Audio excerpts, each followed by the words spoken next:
Good afternoon, everybody. This is Diggs. It's another beautiful day out here in the Pacific Northwest. Today, we're going to be talking about all of the swimsuit units. We're going to be talking about whether or not they're coming to global, how they might be changed, and how this is going to drastically hit the global meta no matter when they arrive. I hope you guys are excited for them as I am. Let's go ahead and talk about them and dig in. Off the top of the list, we are going to be talking about Summer Kilphe, which is the unit that everybody is talking about and everybody has made a video about. Of course, Sub Soldier, Sub Thief, you've all heard it, right? Mastery ability increases Spirit 10, increases attack 5%. TMR ability, not that interesting. Restore AP 20 for self and grant shell. Toss that right out the window. But what are we looking at in terms of stats, and why should you be excited for her?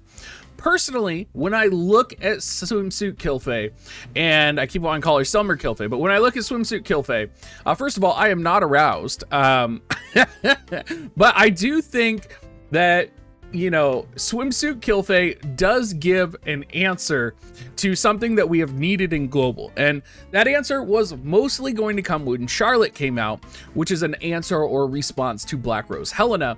But I think if we get Swimsuit Kilphe early, it's going to power up light enough, especially with Camillo and Warrior of Light more recently, to finally counter and take down dark in the most drastic of circumstances. So why am I thinking that? Let's go ahead and take a look at her kit, because it almost seems like she was specially designed with global in mind and not so much JP.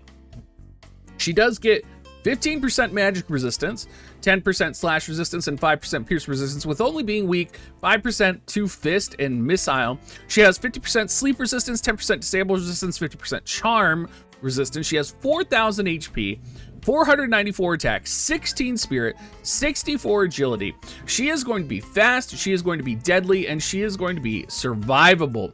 Not only that, her passive abilities offer a lot of accuracy, and they offer a lot of power and speed.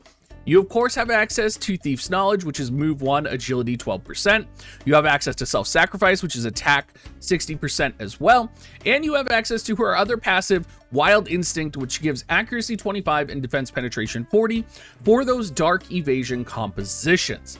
Now, what else is in her kit, and why would I say she is a anti-Black Rose Helena machine? Well, taking a look at her main ability, it is essentially kind of like Launch Range Height 1, except it's going to give 25% chance to inflict slow instead of having the critical hit rate associated with it. Her buff, the buff that's going to be most dominant and what she's going to be known for, the Secret Amulet, gives attack 40% for 3 turns to allies, spirit 15 for 3 turns to allies, and it gives magic resistance 20% for 3 turns to allies. If you are putting in multiple anti-magic composition units, that would be like Warrior of Light, that would be like Camillo, stacking this on top of the resistances that they already have, you know, it's not just, it's one thing to build up magic resistance, it's one thing to build up spirit, right? Because Black Rose Helena has a way to deal with both of those things, right? She could have put her magic resistance staff on, she can lower your spirit, but if you're building up both, she can't possibly take down both at the same time, and you are going to be able to resist her whimsical wiles. Now, the other abilities that make, you know, Swimsuit Kilphe really amazing are Frozen Axe, which is going to be 25% chance to inflict frostbite. It's an AoE attack, range height 1, AoE height 1. It's 3 range, and it gives regen to herself. Wild Liberation is another self buff and ally buff, which gives accuracy 30 and slash resistance penetration 30 for 3 turns to self. Again, you're seeing that accuracy, you're seeing this counter to evasion. She also comes with a physical barrier break and a increased defense penetration 40, absorb 40% of the damage done, 200% modifier attack. So if you're looking at Summer Kilphe and you're on the fence, one, she's a powerful light unit, which if you have Yuna, if you have Camillo, if you have Warrior of Light, she is just going to continue to powerhouse light down your throat to take down Dark Element. Or two, she would be a really powerful unit on her own, or potentially to run with Charlotte when she comes out in global. So it's going to be really interesting. I really hope they release her early in global, and I think she's going to be one element along with Summer Lilith that are going to really impact things. talking about Summer Lilith, Summer Lilith is an interesting creature. Ranger primary job, sub-job dual gunner, sub-job paladin. That means she does have access to reflex. Now, one of the things about Summer Lilith and Summer Kilphe, which I think is really important to note here, is they, on the JP side, do not have elemental mastery buffs. Now, it is my belief if they do come out on global that they will come with their elemental mastery buff. There has not been a unit released without the elemental mastery buff on global since it became common. And I think this could change how good Summer Lilith and Summer Kilphe have been compared to the JP side, especially considering that we do have UR Zazan. I think it would increase Summer Lilith's power level high enough to make Earth viable. Now, Summer Lilith's TMR is going to be shooting Summer Eye, which is range 2, increased attack 40%. It's okay. Her mastery ability currently upgrades one of her abilities and gives agility plus 10%. So pretty good. Let's take a look at her stats though. Of course, because she has access to sub-paladin, she is going to have some defense in her kit. She's 10% weak to magic, 15% weak to slash, and 15% resistance to pierce. She has stop and blind immunity with 10% weakness to slow, or 10% resistance to slow. She comes in at 3000 HP, 416 attack, 328 dexterity, and 64 agility. Her skills are pretty interesting. She does get an upgrade to her range 1 accuracy 25 skill. So she will get an additional 12 defense and 15% missile resistance. And then you are most likely going to be setting tune up with this, which would be 12% agility and 40 defense penetration. However, important to note here, you could set Paladin's Blessing for that additional 12 defense and 12% HP, which would put her at 28 native defense just raw, right? So she is going to be very tanky. In terms of her counters, of course, you do have reflex, and it does have a 15% chance to proc. So reflex, of course, is one of the best counters in the game. If you are going for like a tankier build, you could set Paladin Guard, but honestly, that 5% difference between reflex and Paladin Guard, you might as well just set reflex. What I think makes her really powerful in the global side, potentially, with everything that's going on, is that she does have access to a lot of 100% hit attacks. She has access to an attack which will lower defense and buff her defense by 15. And she has access to potentially an Earth Mastery ability and a Drain ability. So looking at her kit, she does have a lot of charge abilities, and her first EX buff is actually to a charge ability, and it becomes Drain Charge, but it becomes an instant cast. So it's going to be a 220% modifier, absorb 30% of the damage done. You did not hear me wrong. That is a 220% modifier attack. That is one of the highest attack modifiers in the game, and it is only 22 AP. So this is going to be so powerful. Like, it will obliterate her opponents. We also have access to Barrage with the upgraded form, which gives it 100% hit chance. I actually think you will turn this off. I actually think you're going to turn this off because it costs 45 AP, and it just takes too many resources when she has too many other good things in her kit.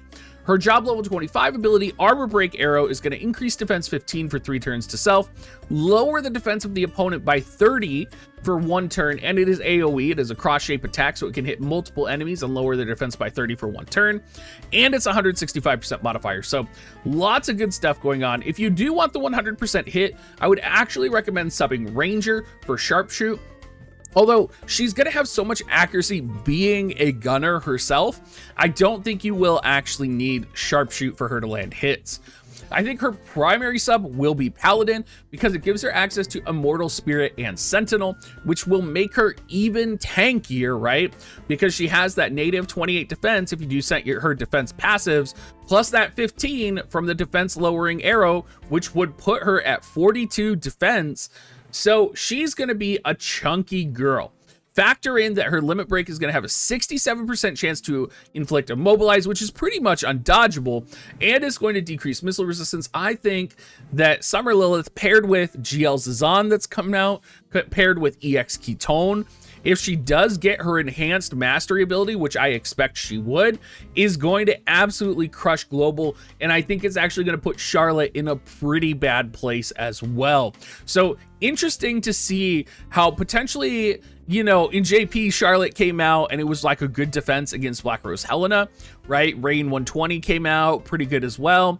But in global, we have Rain already, and we have a counter to Charlotte already, so you need another counter to Black Rose Helena, right? Because if people are running Charlotte, they're just going to run Earth comps, which will counter Charlotte.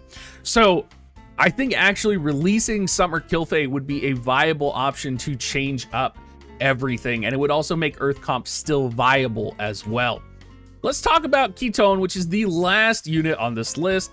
Ketone is probably the unit I'm least excited for, just because she's a fire element unit, and I always feel like fire element units are a little bit confused. Kododama Wielder is her main job. She has Sub Rude Knight, Sub Ninja. She has immunity to Nullify, Silence, Charm, and Immobilize, which is great on her TMR skill. This is a great support TMR skill. Her mastery ability, single target resistance 10 and Spirit 5. Again, I think she will get the mastery ability to buff fire, HP, and attack when she's released in global. Only makes sense to me. Taking a look at her stats here, she does have 482 magic, 63 agility, 3,100 HP, so she is going to be fast.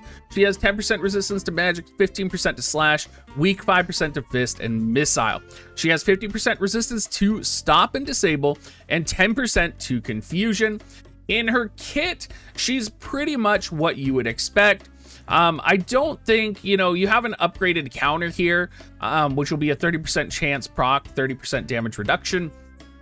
I don't know how effective this is going to be, especially since we're going to have, you know, counter nullification in the future, but maybe this is something that you can be excited about.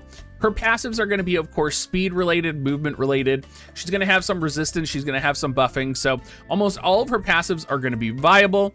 Let's take a look at her upgraded ability and her job level 25 ability, though.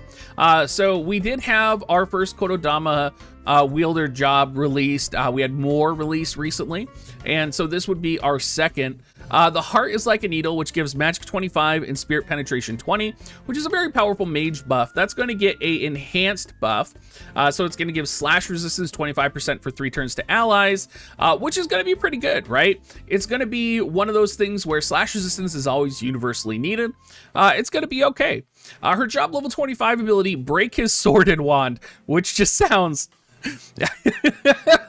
The fact that it's Ketone and the fact that the ability is Break His Sword and Wand, just, it makes her sound so spiteful.